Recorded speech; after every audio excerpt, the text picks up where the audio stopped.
Hello friends, இந்த வீடியோவில் என்ன பார்க்க போகிறோம் அப்படின்னு பார்த்தீங்கன்னா, ஆர்ஆர்பி சென்னை ஜோனோட ஜேஇ 2024க்கான எக்ஸ்பெக்டட் கட் ஆஃப் என்ன தான் பார்க்க போகிறோம். ஸோ சில பேர் கமெண்ட்ஸில் கேட்டிருந்தீங்க. ஸோ ஆர்ஆர்பி ஜேஇக்கு கட் ஆஃப் எவ்வளோ வரும் அப்படிங்கிறது. ஸோ அதை தான் இந்த வீடியோவில் பார்க்க போகிறோம்.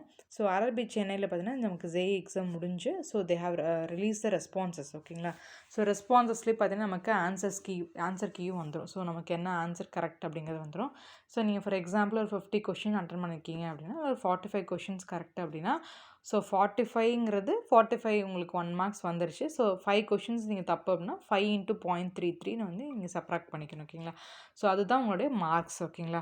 ஸோ இதில் எக்ஸ்பெக்டட் கட் ஆஃப் அப்படின்னு பார்க்குறப்ப நம்ம ஆர்ஆர்பி சென்னை ஜோனில் மட்டும் பார்த்தீங்கன்னா 2015 பார்த்தீங்கன்னா ஜென்ரல் கட் ஆஃப் பார்த்தீங்கன்னா 59.27 இருந்துச்சு. ஓபிசிக்கு 46.32 இருந்துச்சு. எஸ்சிக்கு 39.36 இருந்துச்சு. எஸ்டிக்கு 34.31.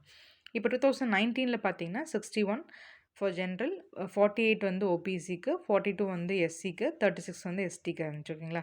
ஸோ 2024க்கு என்னவா இருக்கும் அப்படிங்கிறது வந்து ஜஸ்ட் எக்ஸ்பெக்டட் ஒன் தான். So it is not a final one. ஓகேங்களா. ஸோ இப்போ நமக்கு வருஷம் பார்த்தீங்கன்னா நமக்கு கட் ஆஃப் அப்படிங்கிறது இன்க்ரீஸ் ஆகிட்டு தான் போகுது. ஓகேங்களா.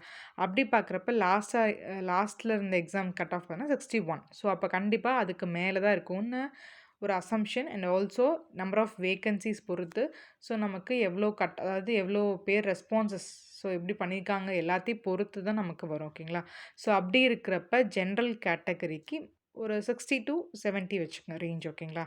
ஸோ நான் இங்கே வந்து ஒரு பர்டிகுலர் நம்பர் கொடுத்துருக்கேன், பட் +or-5. ஓகேங்களா. ஸோ நான் ஒரு ஜென்ரலாக இருந்துச்சு அப்படின்னா 60 to 70 நீங்கள் ஸ்கோர் பண்ணியிருக்கீங்க அப்படின்னா you can study for CBT 2ன்னு சொல்லலாம். ஓகேங்களா. அதே மாதிரி ஓபிசி அப்படின்னு பார்க்குறப்ப 59 கொடுத்துருக்கேன், மேபி 55 to 65. எஸ்சிக்கு பார்த்தீங்க அப்படின்னா 45 to 55. எஸ்டிக்கு பார்த்தீங்கன்னா ஒரு 40 to 50. ஓகேங்களா. ஸோ இந்த ரேஞ்சில் உங்கள் மார்க்ஸ் வந்துச்சு அப்படின்னா நீங்கள் கண்டிப்பாக சிபிடி 2 ப்ரிப்பேர் பண்ணலாம்.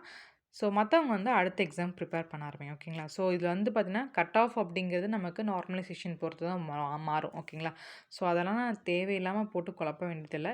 ஸோ இதுதான். ஸோ இந்த மார்க்ஸ்க்குள்ளே உங்களுக்கு வரும்னு நினச்சிங்க அப்படின்னா நீங்கள் வந்து படிங்க. இல்லைன்னா நெக்ஸ்ட் எக்ஸாமுக்கு ப்ரிப்பேர் பண்ண ஆரம்பிச்சிருங்க. So don't waste your time அப்படின்னு தான் சொல்லலாம். ஓகேங்களா. So thank you.